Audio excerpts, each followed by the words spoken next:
Hey everybody and welcome to Chairman of the Board. Today I'm taking a look at Le Havre, which is a pretty prolific Euro style game from, again, very prolific designer Uwe Rosenberg. Now if there's a Mount Rushmore of Euro game designers, Uwe Rosenberg will very much be in it. Funny enough, me being a big Euro gamer myself, I've never actually played a game or a bigger game by Uwe Rosenberg, one of his classics. I've played Patchwork, and I think that's about it. So I've always been wanting to try one of his games, but just never got round to it. Now I managed to play Le Havre, which is regarded, as I said, one of his big ones, and I'm just going to share my thoughts on it. Now, full disclosure, I have only played this game once, so this is more kind of a first impressions kind of review. I'm sure maybe my opinion might change a bit if I played it more often or more times. So the game it's a kind of an economic style game where you're trying to get as many points as possible by converting goods into other goods and stuff like that. The game plays 1 to 5 or 2 to 5 players, I believe. To be honest, I wouldn't even attempt to play this game at 4 or 5 players. I can't even imagine it would even work well at all. The 2 or 3 player spot is where I see this game shining. It takes about 2 hours or so to play. Yeah, it's a relatively in-depth game, but pretty simple in the way it plays out. Because all you do on your turn of the game is you go through this kind of phase order and you move ships along this track, which deposits goods on these different spots. And then all you do is you either take one of those bunch of goods or you use a building. Now these buildings are pretty interesting. They do lots of different things. You've got all your different goods types, such as your fish, your cows, you've got your leathers, you've got your wood and your clay.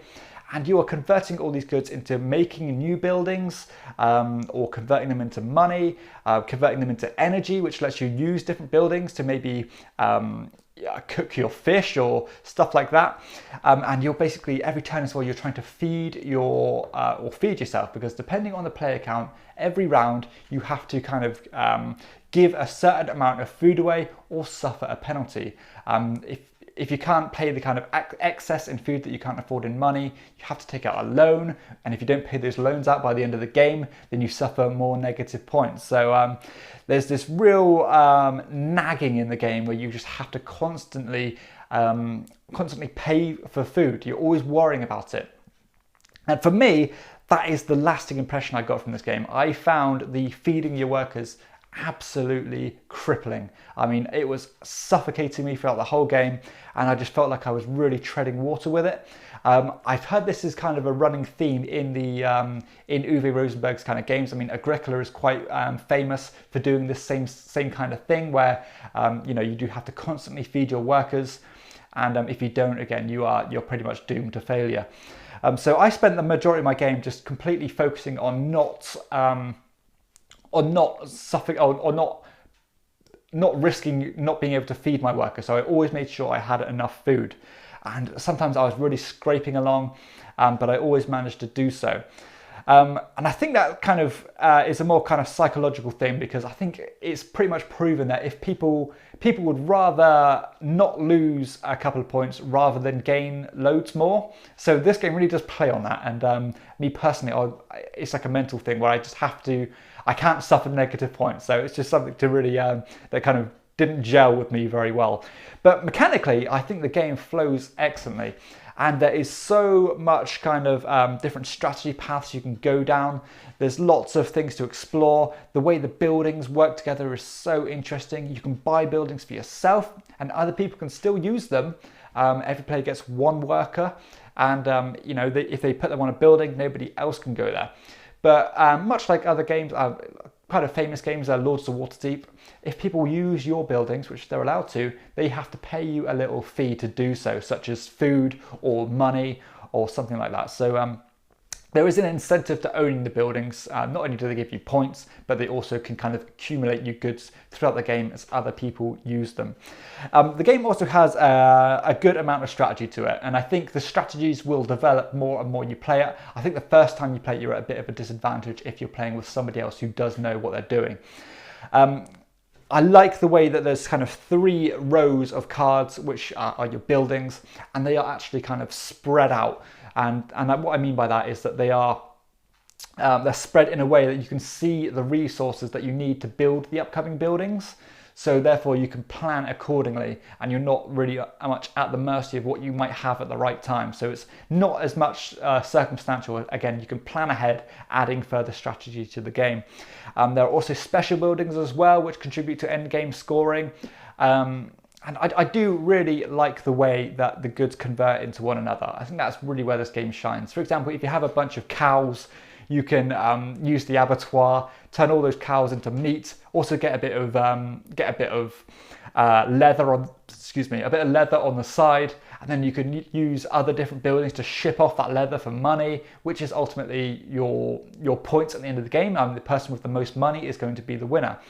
But yeah, so the way the different buildings synergize and use with each other is really cool. Like you can maybe go to a certain building, like a dock or something, and get a bunch of fish, and then with that fish you can take it to the smokehouse and convert that into better fish and get a bit of money as well. And then maybe you can take it to the fish shop and sell that fish for money.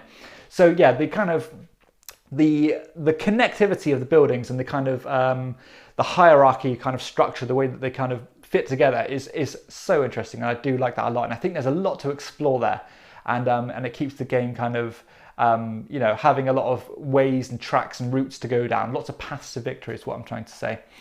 So I do really like that game. I can see this game is extremely well designed. It's obviously well thought of. This Uwe Rosenberg is a master. He's known for it. He's not been at the top of the Euro games this long by the fluke. He obviously makes good, well thought of, planned games. And this one is definitely that. But as I said earlier, there was a bit of a frustration for me. I'm not sure if it was because I wasn't expecting it. But yeah, that feeding your workers, I found that extremely unforgiving and quite brutal as well, especially because it amped up each time. Obviously, you're getting an engine going. You can buy these ships which kind of permanently fill up spots of your food that you need to fulfill. So yeah, there is a kind of engine you can get to kind of mitigate the kind of pressures of feeding your workers, but it's still there, and it amps up every round to the point where you have to throw a lot of food away in order to do it. Now that being said, I did suffer much more than the other 2 players I played this with. They dealt with their resources a bit better than I did. They always had food, so I was kind of left to struggle. But that being said, I ultimately didn't win the game, but I did do pretty well. I mean, I was very close to winning, but it just seemed like I was getting nowhere throughout the whole game, just constantly going to spots to get me food, and not actually getting any points, or just every now and then buying a building I could afford. But yeah, it felt like I was really treading water, but at the end of the game I thought I was going to get absolutely demolished, and I didn't, which was quite strange for me. And it just seems like that the route I took wasn't an optimal way to play, which obviously it wasn't. I didn't win, but I thought I would have done worse than I did. And just knowing that what I did wasn't too bad is a bit weird, because I felt like I didn't do anything. So yeah, just something that didn't quite sit right with me. Also, the game takes quite a long time to play. Don't get me wrong, I'm perfectly happy sitting down playing a 2.5 hour game, but this one, it did take about us 2.5 hours to play, but I think it overstayed its welcome by half an hour, 45 minutes or so. And we wasn't taking a long time to play. We were taking our turns pretty quickly. No real AP with us, so we did keep things ticking along nicely, and it still took 2.5 hours to play. So yeah, I would have liked to have seen it come down half an hour to 45 minutes. And so time investment maybe a little bit off. The uptime though, very good. Turns seem to always be on your, turns fly around really quickly, because as I say, all you have to do is make one of those decisions. Take the goods or build the buildings. There's also a couple of different actions you can take, such as paying your loans off or buying a building, but that takes literally 2 seconds. So, that's not going to bog things down either. Something I should mention as well is a mechanic or mechanism I generally like in every board game I've seen it in is when goods accumulate. And this game has that in spades. So I love games where there's kind of an incentive builder. So basically everyone, as I said, there's got to be a bunch of goods that accumulate on these different spots on the dock, such as you would in your money and your fish. And the longer you don't take them, the more they pile up and pile up and pile up.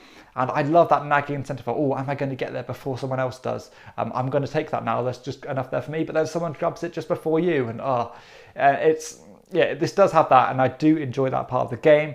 I actually do really like the visual presentation of it as well. I think it looks really clear, really nice. But I've heard people say they don't really like the look of it. But personally, I did like the look of it. I thought the symbology was, or the kind of the iconography, or just the way the game looks was really nice and clear. So yeah, and the component quality as well for a game that is over 10 years old. I think it's 11 years old now. Completely up to scratch in my opinion. I don't see the point in making this game again or giving it an aesthetic overhaul. I think it looks perfectly fine the way it is. And so yeah, no complaints at all about the look or feel of the game. And the setup time as well, if you pre-pack or get a little box or something to keep all the goods in, then the setup time is no bother either. Because there is a lot of these different good types. You have a mountain of these different cardboard chits to store, because you can really accumulate a lot of goods throughout the game. So there's a lot of cardboard that comes with it. But yeah, overall, mixed feelings on this one. I would definitely like to play it again to maybe give it a second shot. But yeah, I was a bit miffed by the way that the way the feeding system worked. As I said, I found it quite paralyzing, and I didn't enjoy that part of it.